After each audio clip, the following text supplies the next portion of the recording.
Hello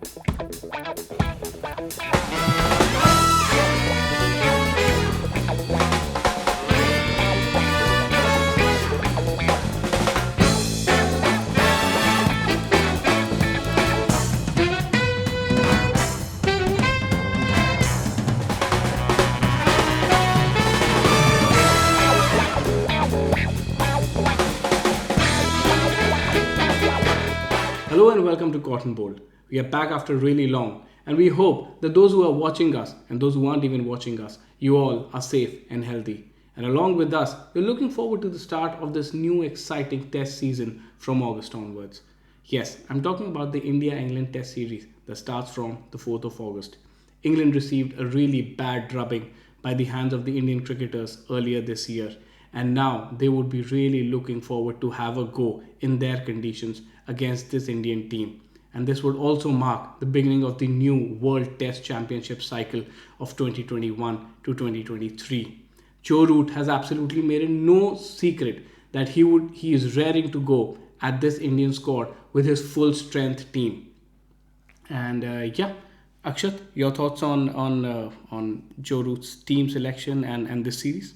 Yeah, hi everyone. I think before we jump into this series, I know, and all of us, right, like including the viewers, we are itching to get into the current series. I thought it makes a bit of sense to talk about what has transpired so far, how the last 5 decades really were, and especially the mark of 1970s on the Indian cricket and even on the world cricket. So absolutely. I thought we'll speak a bit about what happened in the 1970s and 80s as well, and go on decades by decades. And I thought we can quickly start by what happened in 1971, which was such a big historic moment for the Indian cricket as well as for the world as well. So it was. Before we jump into what happened in 1971, I would like to call it that it was the golden era of the Indian cricket. And there was this major significant leadership change that had happened before that. So just to get back there, before 1971, I think Mansoor Ali Khan Pataudi, he was the captain of the Indian cricket team till 1970s, or just before India went to West Indies in 1971. And there was this issue where I think India lost a couple of test matches to Australia and New Zealand. I think the entire series as well. And Pataudi's performance wasn't up to the mark. Yeah. And I think post that, Vijay Merchant, who was the chief selector at that time and a former Indian great, he decided to strip Mansoor Ali Khan Pataudi of the captaincy and bring in Ajit Wadekar, who would be leading India. It was a very big deal, right? Considering how big and flamboyant and interesting name Mansoor Ali Khan Pataudi and his contribution has been to the cricket, right? So it was really big. And it's just some trivia where they say that because Vijay Merchant and Mansoor Ali Khan's father, that is Iftikhar Ali Khan Pataudi, they played together in 1940s, and I think Iftikhar led the Indian side, and Vijay Merchant thought that he should have, and hence he kind of took the revenge or the vendetta against Mansoor Ali Khan Pataudi. So I don't know too much about it, but it's a trivia or it's just some internal politics have been happening for quite some time now. So that I kind of heard, but that was significant because for India there was this big massive leadership change that happened, and India went with the new captain, that is Ajit Wadekar, to West Indies, and Mansoor Ali Khan dropped himself from the team as well. So now, obviously talking about the team selection and what happened before the 1971 series in England, we played against West Indies, right? So Captain Ajit Wadekar, the likes of Sunny Gavaskar, young 22-year-old. 774 runs in that series, yeah. Yeah, exactly. And Dilip Sardesai and Sunil Gavaskar, they piled up so many runs. And they did win the first series in West Indies as well then. And it was Gavaskar's very strong performance. I think he scored some 4 centuries in 5 tests, as you said, the number of runs, and it's no mean feat against the likes of Sir Garfield Sobers, who possibly is the greatest cricketer of all time, and Clive Lloyd and their teams, right? So so this was the core of Indian batting, and on top of that, if you talk about the superb quartet of spinners which were kind of brought together by Mansoor Ali Khan Pataudi, like Bishan Singh Bedi, B.S. Chandrasekhar, E. Prasanna, and Venkatraghavan as well, right? So all of them, India, I mean, we don't talk too much about spinners going into West Indies or even to England, but this was the core at that time and very important as well. So we went ahead with a very strong team generally England would start as favorites, but this was the time because we had beaten the mighty West Indies. We were strong contenders as well. And remember, right, like before this series, England actually were 24 matches unbeaten. Wow. So it was a very interesting moment for India also to come to England and kind of beat them at their own game. And guess what? Like the result, right? Like India, it was a 3-match test series and India won the series 1-0 for the first time ever in England. And hence how historical and jubilant that moment was for all of us, right? So just in terms of what happened there, right? Like, so there were 3 games that were played and the first 2 matches were not in favor of India. And rain kind of played a spoiled sport for England. But I mean, these things yeah, happen. you play the conditions. Yeah, exactly, in England. And, it was obviously we started with Lords, it was a draw, Old Trafford a draw, and then we went on to Oval. Yeah. And just to talk about what really happened at Oval, where we won the test match and the test series as well. So England started and they made some 355 runs and India batted not as well as England, scored some 284 runs. And then post that, that is where the magic really happened, where England were bowled out for 101. And then India were supposed to chase 174 and they did it very easily. And what happened in that England innings is that B.S. Chandrasekhar, imagine a leg spinner, quick leg spinner, in those conditions, took a 6-wicket haul and which got him actually the Padma Shri and even the Wisden Cricketer of the Year. So wow. So such was the magnitude of this win, and that's the kind of importance that the win had in the minds of the Indian cricket fans, and in general that our cricketers came back with their heads held high. So yeah, it was a great achievement in 1971. Yeah, and I mean, just to talk about a few random trivias as well, right? Like we have talked so much about Sunil Gavaskar. He scored, I think, 57 in the first game in Old Trafford, which India could have lost, and he considers that as one of his greatest innings as well. So we don't talk too much beyond what happened at the Oval, but this was one of those innings. And he was carrying his superstitions of not wearing a sweater in the English conditions. So he was really it really makes a big difference, especially in those conditions. You're scoring such important runs and still carrying your superstitions and able to deliver it for the team. And that's what happens. I mean, sometimes people only look at the centuries that that these cricketers scores, and somehow these 50 and these cameos they kind of get forgotten. Yeah. And it's great that we are discussing this right now, and maybe our viewers will probably go back and check it on some website and learn more about it. Absolutely. When you say our viewers should check out, there's another thing which they should check out is the lesser known Jon Snow. So there was this big controversy that happened in that series as well, where one of the fast 6'4"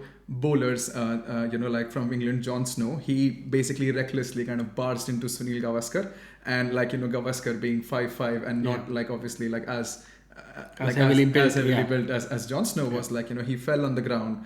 And I think Jon Snow even threw the bat at him. So it created big controversies in the circuit and in media, and especially when you think about it that the match was happening at Lords. Media thrives on those. Yep. Yeah, there was so much happening there. But yeah, I mean, overall, I think it was such happy and jubilant moments for the Indian cricket, especially beating West Indies and England. And it was the highs that we really took from that series. So 1971, the most important series. A golden year for the Indian cricket. Great. And I mean, it's so wonderful to hear such stories, such anecdotes from these tours, especially 50-year matches that were played 50 years back. And then we move on to India's tour of England in 1974, which was a complete opposite of what happened in 1971.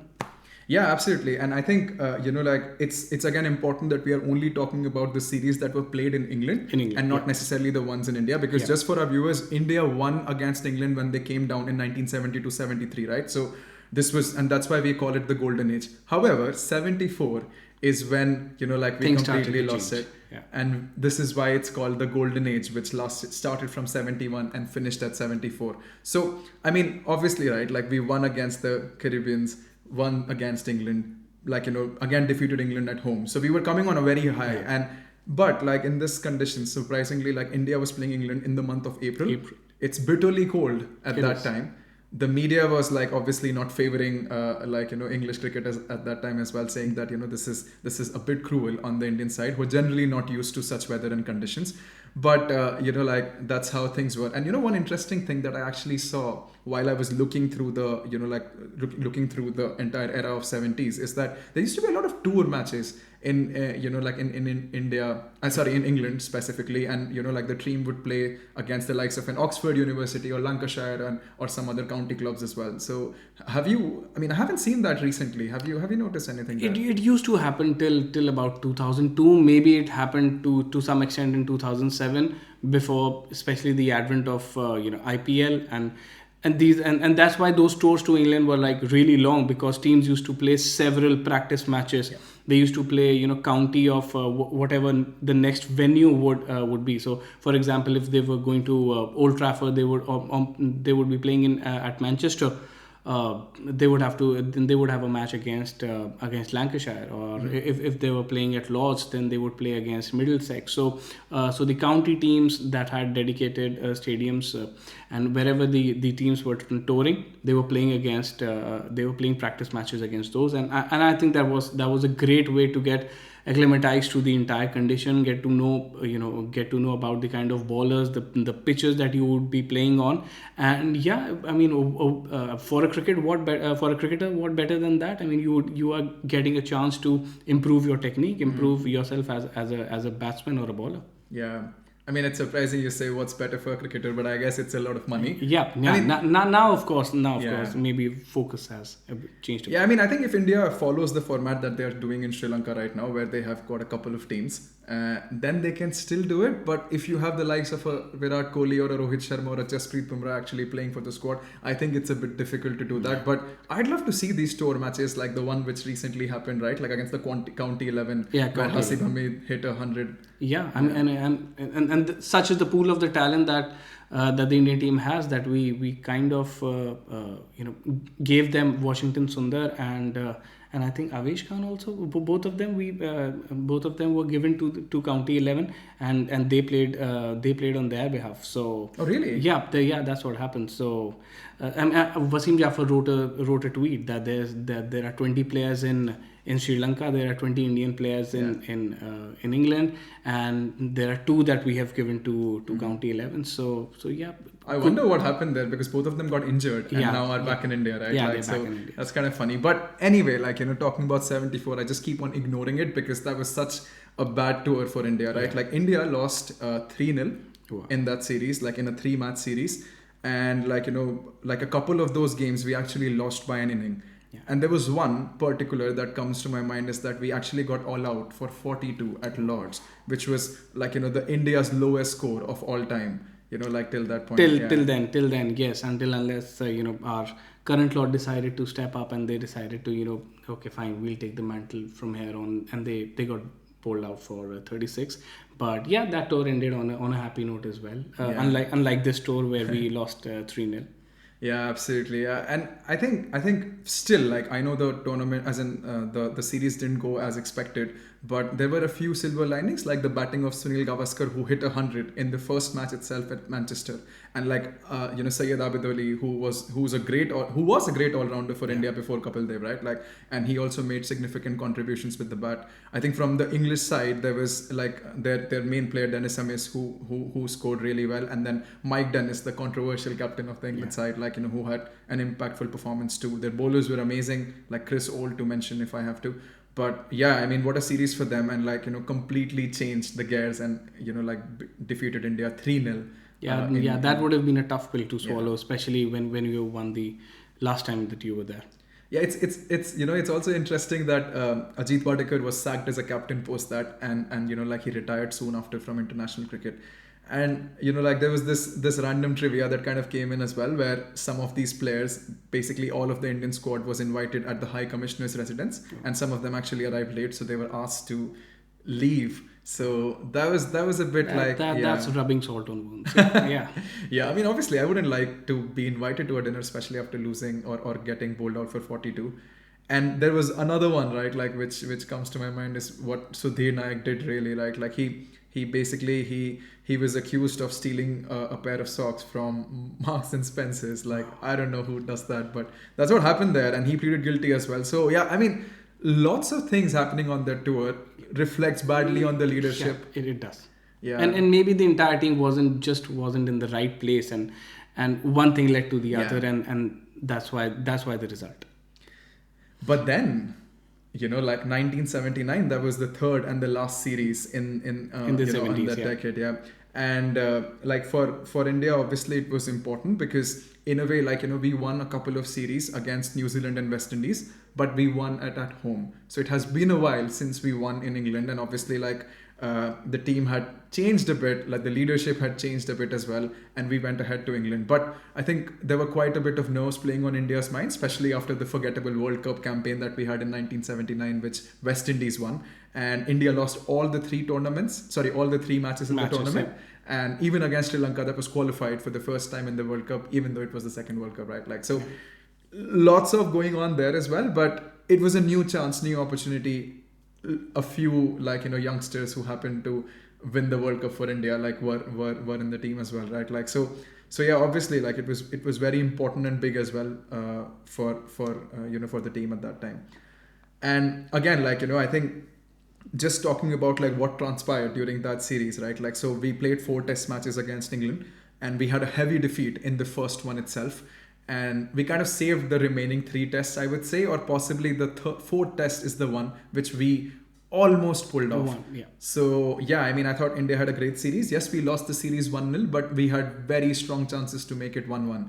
And like talking about some notable contributions, Kapil Dev kind of debuted for India because this was his first game against England, so he's so that was a big one, and he took like a 5-wicket haul in his opening innings against England in Edgbaston. So that was quite a big, and he took 16 wickets in that tournament, only after Ian Botham, who was another sensation from the tournament itself, who took 20 wickets and 244 odd runs is what he made, right? Like, so Ian Botham, Kapil Dev, possibly the greatest all-rounders for their respective teams. Yes. Happened to meet in that duel in that test series, yeah. But somehow England manages to produce these incredible all-rounders generation after generation. You talk about Tony Greig, you talk about Ian Botham, and then there was Andrew Flintoff, and then there was Ben Stokes, who's still very much there. And while he's there, there's already Sam Curran, who's stepping up big time. And each of them have contributed hugely for their teams, and they have given some magical performances, those would be remembered and recalled every time you talk about rivalries between either England or Australia or England or India. There have been some phenomenal performances by these all-rounders. Yeah, absolutely. I mean, can't stop talking about these all-rounders. But from our side, we had Sunil Gavaskar, who scored 542 runs. That's incredible. And, Jeffrey Boycott was making a comeback into the international squad, after having a tiff with Mike Dennis in the past tournaments or something. So he made a comeback after 3 years, and he scored some 378 for England. So, lots happening there from the batting as well as the bowling department. But there's one thing which I want to call out is the 4th test match that India played and almost pulled out of England.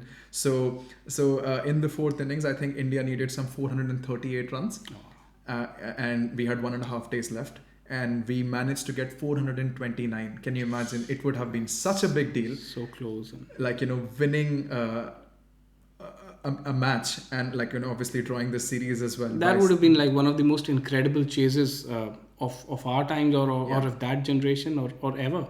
I mean, and that's the sad part is that just because there's a draw written in the scoreboard, this match is not talked about as fondly because that result kind of took some sheen away from the performances that were put up by the Indian cricketers, and especially by Sunil Gavaskar scoring a double century in the 4th innings, chasing almost 438, 440 runs. I mean, that's I mean, you won't even see teams scoring 400 runs in the first innings these days. And to do that almost 40 years back, that was really incredible. 542 runs. Absolutely That's incredible. That's just out of the world. And 221 from Gavaskar. And even if we talk about Gundappa Vishwanath had a great match there as well. But it was kind of funny when the captain there, Venkatraghavan, he messed up with the batting order. He got Kapil Dev ahead of Gundappa Vishwanath, and because of that, right, we could have finished that game because he was in such a fine nick, but we didn't because of just the mess up of the batting order. But I mean, can't say much, but that could have been one of the greatest test victories of all time. But yeah, I'm glad we still had a great tournament, and Really. I'm really looking forward to to what happens in the 1980s, because now there is a new build of the team. There's a build. There's a massive build up. I'd love to hear from you on what you think about the 1980s. And that's what we'll cover in our next episode when we talk about 1980s.